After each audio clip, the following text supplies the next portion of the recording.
नमस्ते दोस्तों यहाँ पर एक सवाल है, बहुत ही प्यारा सा सवाल है जो कि आपके CISF हेड कांस्टेबल 2023 के एग्ज़ाम में पूछा जा चुका है।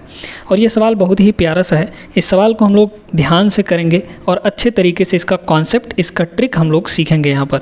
तो वीडियो अंत तक ज़रूर देखते रहिएगा। ऐसे सवाल आपके आने वाले एग्ज़ाम्स में जब भी पूछे जाएंगे तो आप उनको बना ले जाएंगे बिना किसी दिक्कत के कम समय में। तो यहाँ पर सवाल क्या है बोला है, देखिएगा। चावल की कीमत 5% कम हो गई।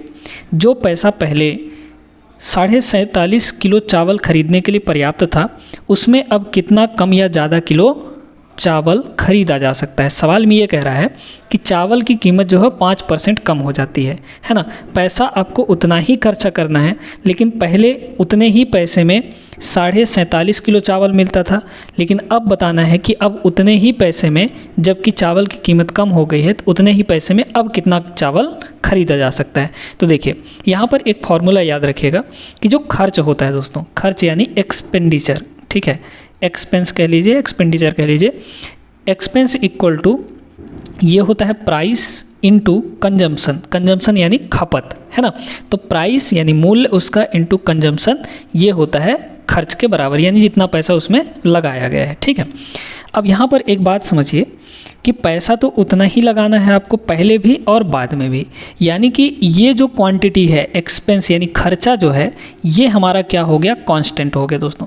इसको नहीं चेंज करना है, ठीक है। यहीं से आपका कॉन्सेप्ट निकल कर आएगा। ये हो गया क्या, हमारा कांस्टेंट हो गया। अब देखिएगा, तो यहाँ पर प्राइस जो है, प्राइस है ना, प्राइस, तो प्राइस की अगर बात करें तो देखिएगा प्राइस में क्या हुआ, 5% कम हो गए। 5% कम का मतलब क्या हुआ कि भाई पहले 100% था प्राइस, लेकिन अब 5% कम हो गया, यानी कि 95% हो गया। तो पहले और अब का यहाँ पर रेशियो निकाल सकते हैं क्या, बिल्कुल निकाल सकते हैं। इन दोनों का रेशियो निकाल लीजिए। परसेंटेज से परसेंटेज कैंसिल हो जाएगा, दोनों को हम लोग 5 से काटेंगे तो ये हो जाएगा आपका 20 पंचे 100, और ये हो जाएगा आपका दोस्तों 19 पच्चे 95, ठीक है। तो 20 और 19, तो यहाँ पर प्राइस का जो रेशियो आया वो कितना आया, पहले 20 और अब यहाँ पर 19 हो गया, ठीक है। यहाँ तक समझ में आ गया।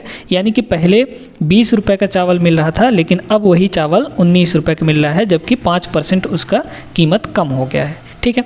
इसको ऐसे भी आप डायरेक्टली करना चाहें तो कर सकते हैं।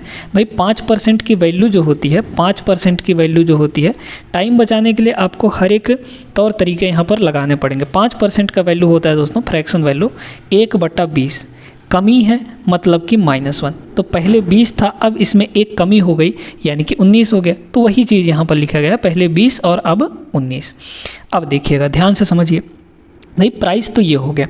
अब यहाँ पर हम कंजम्पशन अगर निकालें, क्या निकालें, यानी कि खपत, ठीक है, कंजम्पशन, ठीक है, कंजम्पशन। तो कंजम्पशन कितना हो जाएगा, खपत कितना हो जाएगा। एक बात बताइए, जब ये खर्च जो है वो कांस्टेंट है, तो इन दोनों का मल्टीप्लाई भी कांस्टेंट होना चाहिए। यानी कि अगर इसका रेशियो, प्राइस का रेशियो कुछ दिया गया है, तो कंजम्पशन का रेशियो यानी खपत का रेशियो जब हम निकालेंगे तो वो उल्टा हो जाएगा, प्राइस का जस्ट उल्टा हो जाएगा, यानी रिवर्स हो जाएगा। तो कंजम्पशन की रेशियो कितनी आ गई, क्योंकि प्राइस का रेशियो 20 और 19 दिया है, तो यहाँ पर कंजम्पशन का रेशियो कितना हो जाएगा, 19 और 20। मतलब कि खपत पहले 19 हो रहा था, और अब खपत बढ़ जाएगा, यानी 20 हो जाएगा, क्योंकि चावल की कीमत कम हो गई है, ठीक है। अब देखिए यहाँ पर जितने पैसे में पहले यहाँ पर खपत कितना हो रहा था, 47.5 किलो। तो पहले का खपत देखिए 19 यूनिट है, तो 19 यूनिट का वैल्यू यहाँ पर आपको 47.5 kg दे रखा है, तो 47.5। यहाँ पर 1 यूनिट की वैल्यू निकाल सकते हैं क्या, बिल्कुल निकाल सकते हैं। तो ये कितना हो जाएगा, 47.5 और बटे कितना हो जाएगा आपका, 19 हो जाएगा, है ना। यहाँ पर देखिए दोस्तों, इसको काटेंगे तो 19 दूना 38, ठीक है, और 19 का आधा कितना होता है, तो 19 का आधा होगा आपका 9.5। तो 38 और 9.5 जोड़ेंगे तो 47.5 हो जाएगा, है ना। यानी कि ये 2.5 है ना, 2.5 बार में चला जाएगा ये, ठीक है। तो इसको काटेंगे 2.5, यानी 1 यूनिट की वैल्यू 2.5 आ गई। आपको पूछा क्या है कि अब कितना कम या ज़्यादा किलो खरीदा जा सकता है। तो यहाँ पर देखिए कितना अधिक खरीदा जा सकता है, यहाँ पर कितना अधिक खरीदा जा सकता है, 1 यूनिट, है ना, 1 यूनिट अधिक खरीदा जा सकता है। तो 1 ही यूनिट की वैल्यू कितनी आई है आपके पास, यहाँ पर 2.5 kg आ रखा है, यानी कि अब जो है दोस्तों 2.5 किलो ज़्यादा चावल खरीदा जा सकता है उतने ही पैसों में। तो आपका बी ऑप्शन यहाँ पर करेक्ट हो जाएगा। बहुत ही बेहतरीन सवाल था और आई होप कि आप लोगों को क्लियर हो गया होगा। ये चीज़ आपको याद रखना है, ये फॉर्मूला याद रखना है कि जो एक्सपेंस यानी एक्सपेंडिचर खर्चा जो होता है वो होता है प्राइस इनटू खपत, है ना। तो जब ये खर्चा आपका कांस्टेंट होता है तो प्राइस और खपत का जो रेशियो है वो एक दूसरे के इन्वर्स हो जाते हैं, इन्वर्सली प्रोपोर्शनल हो जाते हैं। तो उम्मीद करते हैं कि क्लियर हो गया होगा आपको ये सवाल। वीडियो पसंद आई हो तो वीडियो को लाइक कर दीजिए और अपने दोस्तों के साथ इस वीडियो को शेयर करिए ताकि ऐसे सवालों को लोग आसानी से कर पाएँ और आप भी अब ऐसे सवाल आएंगे तो आराम से बना ले जाएंगे बिना किसी दिक्कत के।